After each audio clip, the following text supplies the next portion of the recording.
மொட்டை தலையா ஏறிப்போ.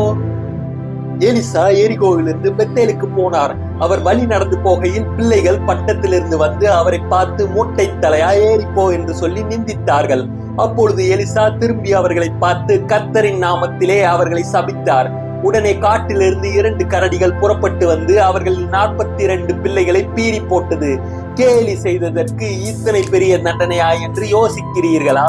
தமிழ் பைபிளில் பிள்ளைகள் என்ற வார்த்தை பயன்படுத்தப்பட்டுள்ளது. ஆனால் எபிரேய மொழியில் பயன்படுத்தப்பட்டுள்ள நார் என்ற வார்த்தை 20 வயது வரையுள்ள வாலிபரை குறிக்கிறது.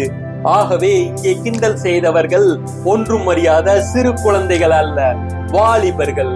இவர்கள் கிண்டல் செய்தது எலிசாவின் தோற்றத்தை அல்ல. மேலே போ என்பதற்கு எலியாவை போல் நீயும் வானத்திற்கு போய்விடு, நீ எங்களுக்கு தேவையில்லை என்ற அர்த்தம் தருகிறது. இந்த கிண்டல் எலியா பரமேறியதையும் எலிசாவின் அதிகாரத்தையும் மறுத்தது. மேலும் இது எலிசாவின் தனிப்பட்ட பழி வாங்கும் செயல் அல்ல. அவர் கர்த்தரின் நாமத்தில் சொல்லிய சாபத்திற்கு தேவனே நீதியான தீர்ப்பை அனுப்பினார். இந்த சம்பவம் தேவனுடைய தீர்க்கதரிசிகளை கிண்டல் செய்யக்கூடாது என்ற கடும் எச்சரிக்கையை நமக்கு கொடுக்கிறது.